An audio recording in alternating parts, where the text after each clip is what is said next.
This is going to be a what is in my toolbox kind of video, and I'm going to open it up and we're going to go through, see what's in it.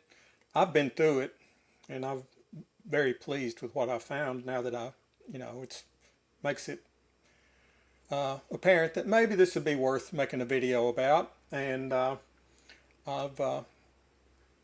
not cleaned up anything, but I've dusted off a few spots to see what the name was and researched and tried to figure out exactly what I might have in this box. So I see a lot of videos on YouTube that say, without further ado, and most of those guys are European or whatever, and so without further ado, let's see what's in this box. First, this toolbox has a number 6500, so we got a Sears model 6500 toolbox. Right above it, it says N period O period Hall. So Mr. Hall, I want to show a lot of respect to your toolbox.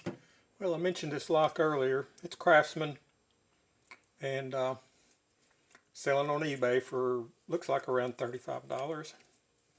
And that's brass. It says case hardened right there. So that thing would pretty up real nice. You have to pull it all together to get the key to go in and out. But it's a sweet little part of the box. It's nice to have something. Oh, it's got this Craftsman crown logo on here. And that's matches what's on the box. I'll just keep things in the Craftsman vein, and it's a set of Craftsman Torx screwdrivers, and they're in pristine shape. They're just very dusty. There's a couple of other Torx screwdrivers. Also in the box was this Craftsman 90-degree extension, 3/8 drive, and looks very nice. And I believe this is the final Craftsman item. It's a Craftsman model 3102 ratcheting screwdriver, and it's plastic. It feels kind of flimsy. It's got a couple of bits in here. I'll have to get some lubricant in there, and I don't know if it's worth restoring or not. If somebody's excited about it, let me know.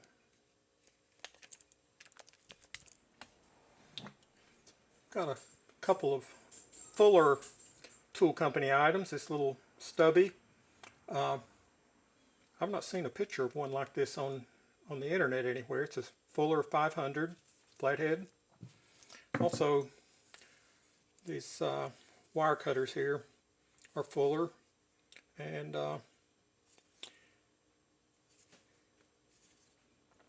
somewhere on here, yeah, it says Japan right there. So these are made in Japan. These are some snap-it wire cutters, and they seem to be in pristine condition. And here's all the other screwdrivers that were in the box. So Stanley here, a 63-364, and flathead, and this hole was drilled in by the factory. So I seen a picture of one of these on eBay, and it looks just like that. Little wooden handle, flathead, no information. Some more no names, and there's no brand on this long flathead here either, and I don't see anything on the shaft here that tells me anything, but maybe something will show up when I clean it up.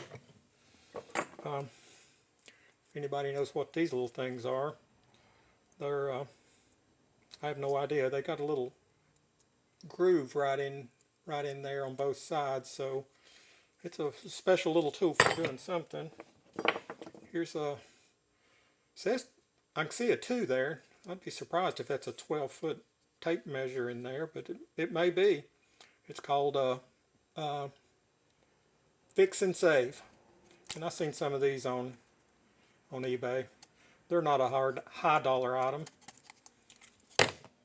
And just a little old glass cutter here. Cheap, cheap, cheap, cheap. I can't exactly say that's new old stock, but it is new and it's old. And somebody needs a spark plug for their lawnmower. This may just fit the bill.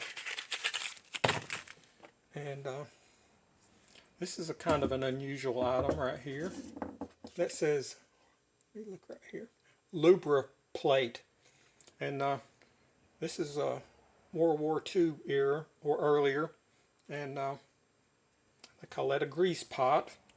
And they're supposedly, I think 5 milliliters. I'm not sure. It's just a tiny little amount. It opens up. And that grease looks, maybe it's still greasy, but it's thickened up pretty nicely. And but anyway, it's a cool little item. Never seen one of those before.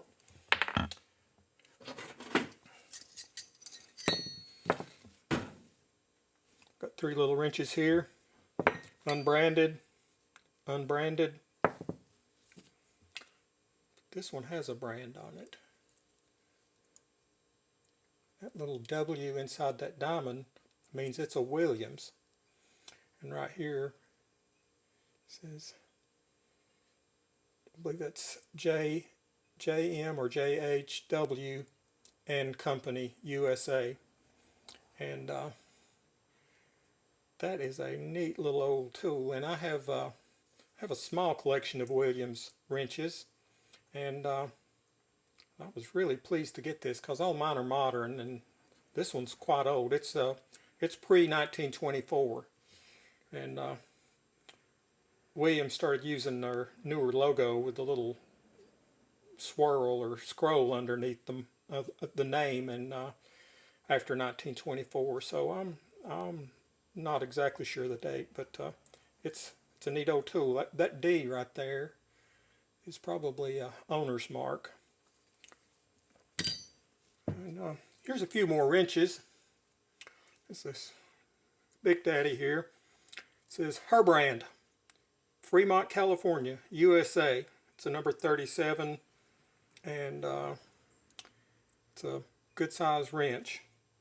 And it's a vintage wrench too. I don't know how old, didn't do a whole lot of research on it. This says Fairmont and then CLVE, so it's a USA.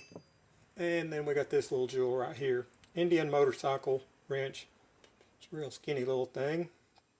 Fits slightly on your Indian motorcycle. A piece of new old stock, a hacksaw blade, and probably came out of the hardware store for 91 cents back in the day. Got this old Mac socket. It actually says Sabrina O, and I bet that O stands for Ohio. It's 13/16. And if you have a socket, then you need a ratchet to go with it. And this is there's no brand on here, but that number right there told me that it was made by Indestro. It's got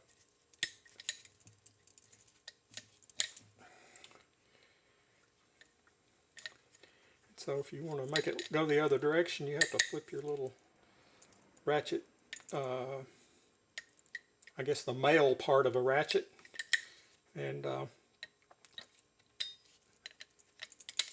it's kind of not ratcheting too good, but I'm not going to be able to disassemble this thing. I'm just going to stick it in some lubricant and hope for the best. It's a very rusty SK model 45170. It's a classic, and I've restored one of these before, and it was a larger version. And anyway, I'm pleased to get this SK. I've got a SK Toolbox. It'll look nice in there. really wobbly here. May have been used a lot, but it sounds great.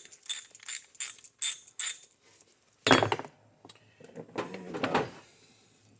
this is a unique little wrenchy thing here, and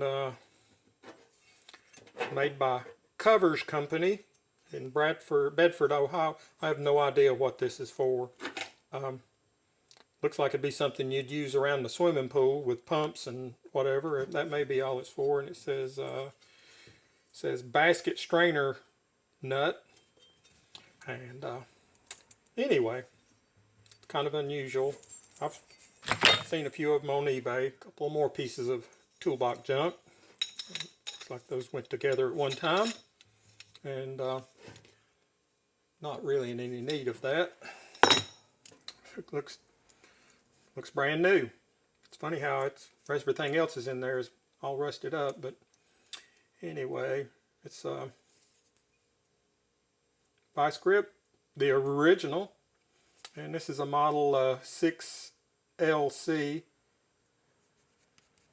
and that LC stands for large capacity, and it's the 6 is 6 inches long. Got me a little bottle of water dispersant -40. This TL-29, the T stands for tool and the L stands for lineman. So this is a military electrician's pocket knife, and they issued a lot of these because they're not rare, but they're quite collectible. And this one is very stiff, like it's not been used a whole lot. I've put some oil in it already just to get it to actually open. And I don't have enough fingernail to... Oh, there we go. One of the cool things about this is it gives you instructions here. That little brass spring right there pops over and locks it in. And that's not a sharp blade, but it would certainly scrape you open. It's got a little bit of edge on it. It's probably made before World War II. The WWII, there was a serious shortage of brass, and if